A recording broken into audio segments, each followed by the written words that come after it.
राज्यात एक धक्कादायक घटना समोर आली आहे। या घटनेत एका सावत्र आईनेच 5 वर्षीय मुलीला शरीरभर चटके दिल्याची हादरवून टाकणारी घटना घडली आहे।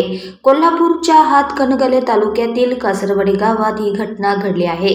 या प्रकरणी शुभम मगरे यांनी दिलेल्या फिर्यादीवरून पूजा मगरे हिच्या विरोधात शिरोली MIDC पोलिसात गुन्हा दाखल करण्यात आला आहे। पोलिसांनी पूजा ह्या सावत्र आईला ताब्यात घेतले आहे।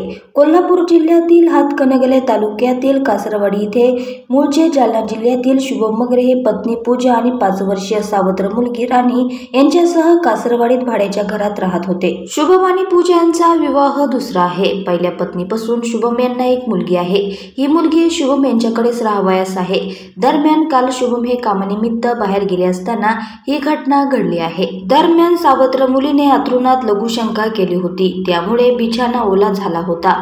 याच कारणामुळे पूजा ह्या संतापलेल्या होत्या।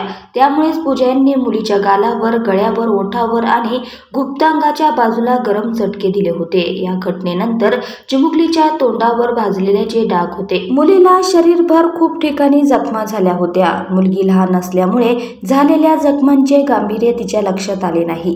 तिच्या जखमा पाहून शेजाऱ्यांनी तिची विचारपूस केली, तरीही चिमुकली हसत खेळत होती। गावातील सरपंचाला याबाबत कळताच त्यांनी वडिलांना जाब विचारला। त्यानंतर मुलीचे वडील शुभम यांनी शिरोली पोलिसात तक्रार दिल्याने सावत्र आईविरोधात गुन्हा दाखल करण्यात आला आहे।